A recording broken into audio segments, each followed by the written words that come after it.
વડોદરા શહેરની એમએસ યુનિવર્સિટીમાં આર્ટ્સ ફેકલ્ટીની વિદ્યાર્થીનીએ એસોસિએટ પ્રોફેસર વિરુદ્ધ જાતીય સતામણીના આક્ષેપો લગાવતા ચકચાર મચી જવા પામી છે.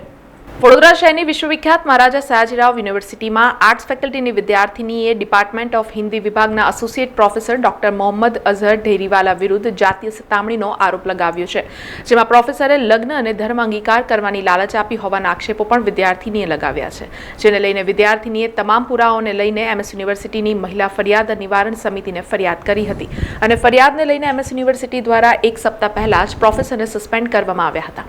અત્રે ઉલ્લેખનીય છે કે અગાઉ પણ પ્રોફેસર વિરુદ્ધ વિદ્યાર્થી જૂથને ફેકલ્ટીમાં લવ જેહાદ ફેલાવવાના આક્ષેપો થયા હતા. આ સાથે જ તેમની ફરજ દરમિયાન 7 થી 8 વાર ઉચ્ચ સ્તરે ફરિયાદ થવા પામી હતી. સમાચારોના સતત અપડેટ માટે TNA ન્યૂઝને YouTube પર સબસ્ક્રાઇબ કરી બેલ આઇકોન પ્રેસ કરો અને અમારી સાથે જોડાયેલા રહો Facebook, Instagram અને Twitter ઉપર.